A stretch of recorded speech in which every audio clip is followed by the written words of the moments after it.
И директно од Битола ни пристигна златото во студиото. Време е да дадеме минути и секако за уште една наша шампионка која што гордо ја представува Македонија. Да, светска шампионка во кикбокс Марија Димовска, која што е наша денешна гостинка, која што кога се договаравме нели без никаква дилема, двоумење или нешто можеби што би било предизвик да се пристигне од Битола во Скопје утрово, немаше такво нешто. На наше задоволство и благодарност разбира Марија, добре ни дојде во студиото на Телма.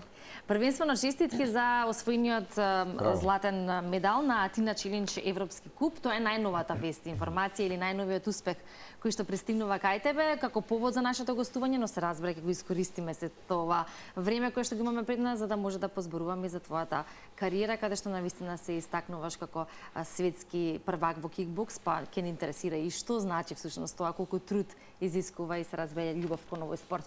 Но ајде на почеток како помина во Атина и како успеа да го освоиш златото? Во Атина беше малце со турбуленции, бидејќи првично немаше никој во моја категорија.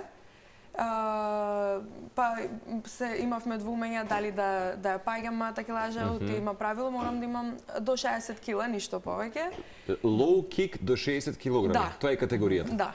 Не смеам да имам повеќе од 60 кила, па се мислевме дали ќе се пријави некој, дали да одам на погорна категорија. И во последна секунда, кога идовме таму, буквално последна секунда се пријави некоја гркинка од друга дисциплина, бидејќи таа немала никој категорија и дојде кај мене. Во врска за борбата, супер борба, нема влезено во борба од октомври. Ако би те прашал што значи супер борба, технички, ако треба да ни го објасниш вака по-професионално? Според за мене супер борба е борба каде што ќе успеам да сум буквално доминантна, силата да се искористам на правилни места, да ги годам ударите, да не е само фрлање удари без везе. Знаеш зашто те прашувам исто? Често пати сигурно нели доаѓаат секојдневно наши соговорници, од прилика знаеме до каде со кого како можеме да го извадиме максимално. Препоставам дека правиш скен кога го имаш противникот на рингот и од прилика знаеш, не знаеш колку можеш да бидеш доминантна. Предпоставам дека со Хелен беше така. Да. За сето тоа има искуството веројатно влијание, па и вештината кога се учи се тоа. Да, после толку години можеш да ги читаш противниците едноставно. Кога ќе застаните во рингот, кога ќе се видите дали е уплашен, дали е спремен, возбуден, адреналин, се можеш да видиш и искрено ова беше исплашена. Кој ти беше првиот податок што го виде кај низиниот говор на телото дека оваа господја, оваа дама ќе биде моја? Рамената ѝ беа многу спуштени надолу и не можеше воопшто во очи да ме гледа. Ај контакт. Воопшто. Само една секунда вака и одма го вртеше погледот и тука гледаш дека има веројатно несигурност, да. Веројатно и тој говор на телото е особено важен кога е пред да започне надпреварот или тоа чувство и вибрација која што се добива.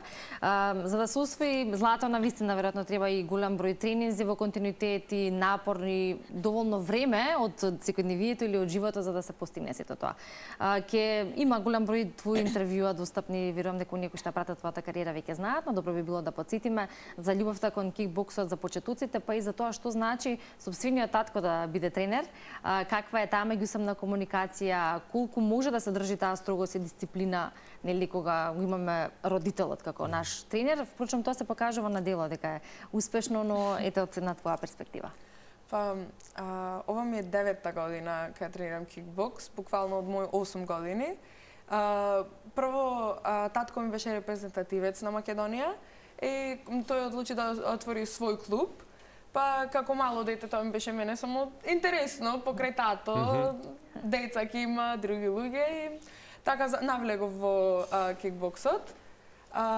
Инаку, како што вели Никола од мој клуб, единствено полошо нешто од учител да ти е родител е да ти е тренер. Ке мора да е позитивно доминантен од секој аспект. Како да кажам, Тоа значи нема станување подоцна, не смеш да пропуштиш оброк, не смеш да пропуштиш тренинг, така? Буквално. Како други такмичари што се во нашиот клуб, знаете, тоа не му е дома тренерот. Тој може да не оди на тренинг, ќе пиши бев на тренинг, ја пазам исхраната. Јас не можам. Нема алиби во твојот случај. Да, и дома и на тренинг и секаде, нели? си има контрола, но добро, тоа е тоа кое што води кон успех. Да, тоа е мора некој да те насочи во правецот, не е доволно само желбата и искрено најголемата поддршка ми ја дава. Мал милион видеа постојат всушност каде што можеме да видиме дека тренерите се всушност психологијата, детерминираноста, фокусот што треба да се всадат како еден Николец кај некој кај нов потенцијал.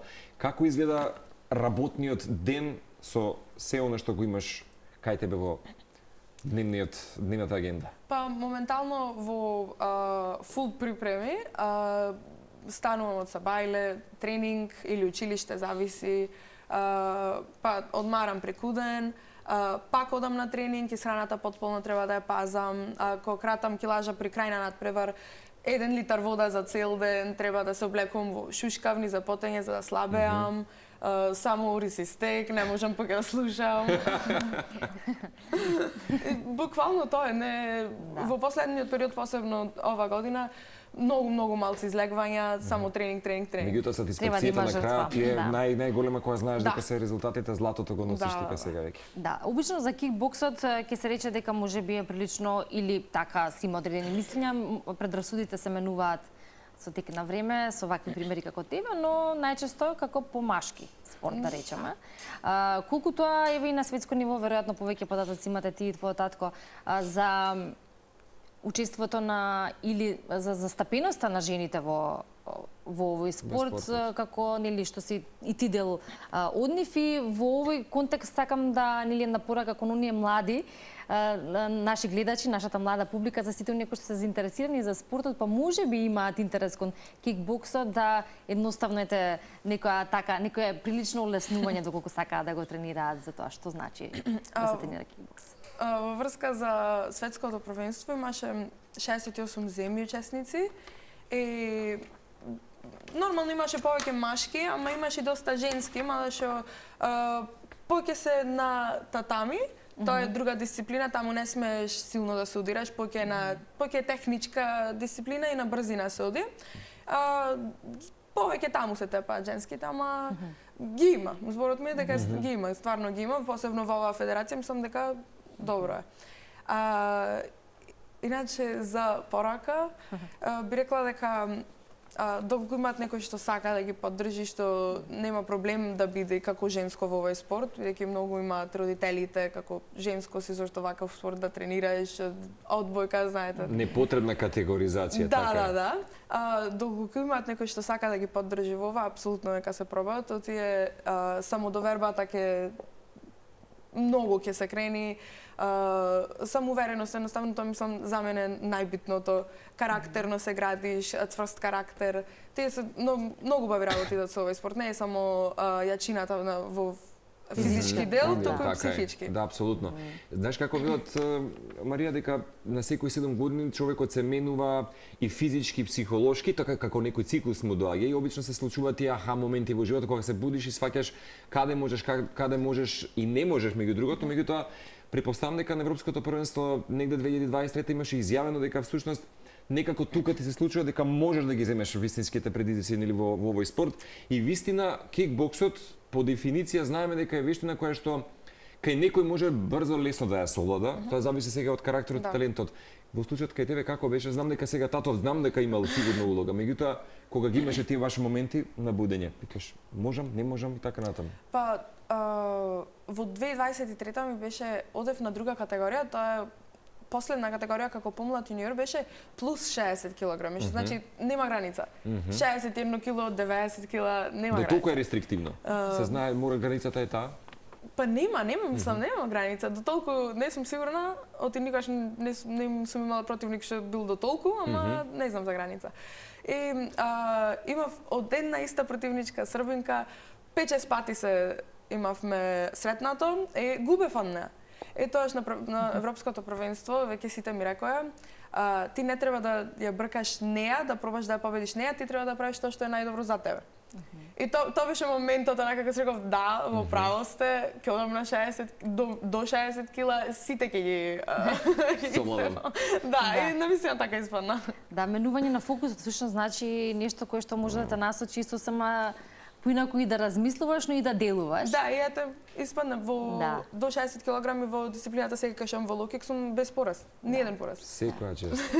По успехот кој што го постигна на светското првенство, веројатно со голем мотив, па еве и нели и златните медали кои што ги добиваш, со поголем мотив и со желба за следните цели кои што се ги зацртуваш. Да. Дали си вака од тие луѓе кои што имаат една долга листа на планови и цели, например речеме за годината која што е пред нас, или едноставно ги грабиш предизвиците како и кога доаѓаат следните надпревари и се подготвуваш за истите? Имаш ли цели?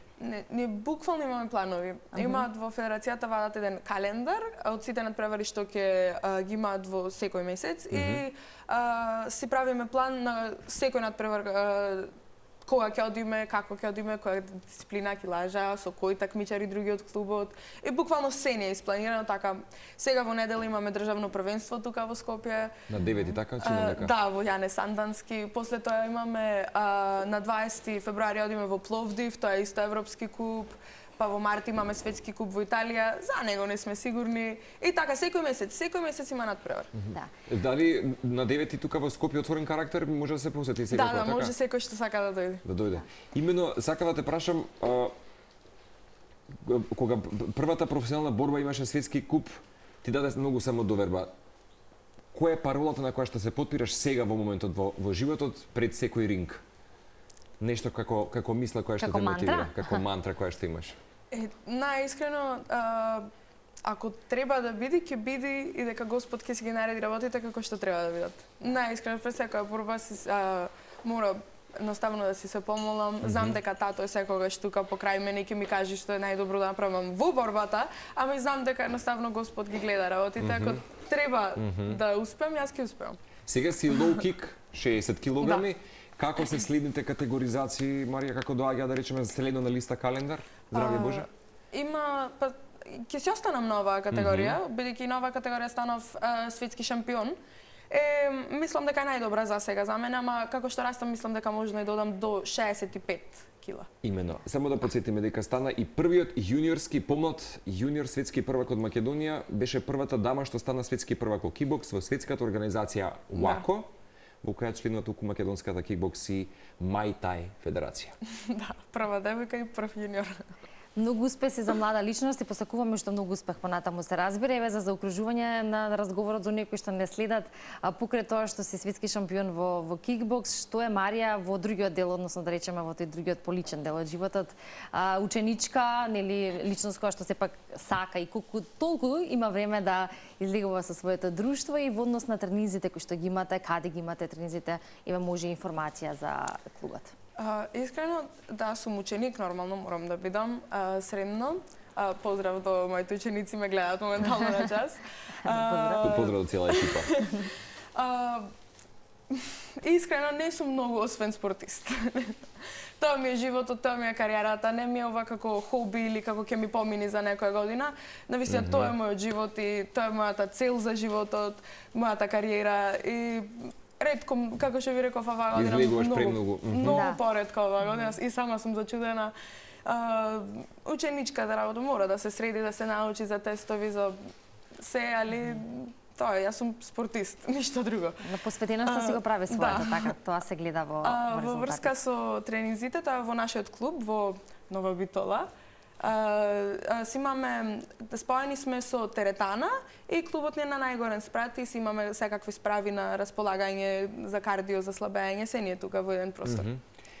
Дај Боже да останеш и бидеш херој во многу срца и во многу очи. Колку и да изгледа сега кај тебе многу симплифицирано сето тоа да знаеш дека си многу голема во нашите очи и да продолжиш да ги дижеш овие успехи. Оваа платформа ќе ти биде секој пат поддршка и на Марко и целата екипа и ти благодариме што директно дојдовте од Битола да ја споделиме оваа приказна. Поздрав до цела екипа во Битола, од твоите соученици и ќе дојдат работите апсолутно во животот. Сега, кои документарец да го гледаме за некои спортски предизвици кај овие големи ветерани сите велат жртвата сега се дава, а потоа вошките се јадат во животот, така што сигурно ќе биде и во твојот случај. Ќе видиме. Да, ти посакуваме успех, како велиме да се има тренер кој што и меѓу другото твој родител е голема поддршка, како што велиш, знаеш, велиш тука е тато, па е тука и денеска позади камерите може да го Поздрав и до поздравиме вас. Александар и ве очекуваме, се разбира повторно во утринска на Телма со нови успеси, со нови медали, со ново злато. Ништо кое што веројатно ти предиспрести Марија со оглед на ова сето кое што го зборувавме, тоа е посветеноста и талентот кој што ги имаш за кикбокс. Благодарам. Се гледаме на 9 февруари државно првенство Јане Сандански споминавме и 20 февруари поддршка за Европскиот куп Пловдив Бугарија. Дами и господа, Благодарам. Марија Димовска, нашето злато на Македонија. Да.